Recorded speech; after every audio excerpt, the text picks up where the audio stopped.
I wanted to embed this sort of spoken bit inside of my Prezi so that you could just get a better idea of um, myself as the researcher and my work. So this was sort of my first attempt at a large scale research project.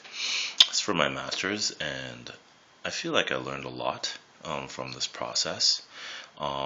Now that I take a look back at my project, I can see that it definitely needed a lot of work, and I did make quite a few errors as far as research is concerned, and there were definitely some things I could have done better. But I'm happy to have been in the process, and I'm happy to have gone through the process and, learned something from it. Um, I think one of the main critique that I would have about my own work is that as a researcher, you kind of fall into some traps. And I fell into a couple of traps. The one being where you just kind of parachute in, get your data, run away and write your paper away from the subjects that you've studied, maybe giving my subjects more input, more of a chance for input, as opposed to just straight interviews that I analyze. That could have been something that I could have fixed. Also, there's a tendency to look at whatever question it is you have as a problem that needs specific solutions.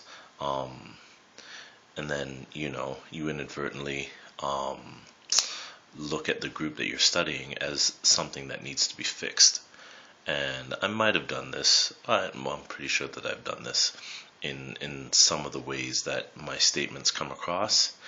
They may seem a bit general or totalizing of a group of people, although I really did not try to do that, and I think for the most part it is subtle, but it does exist. So, but there are definitely some great takeaway points in terms of community setting up, a community of learners, a community of researchers that sort of work together for the ESL community. I do think that there are some great takeaway points, and I did read some great articles related to the subject. So I just want to embed this video just to sort of put a face to the name of the project for whoever comes across this in the future. Cheers.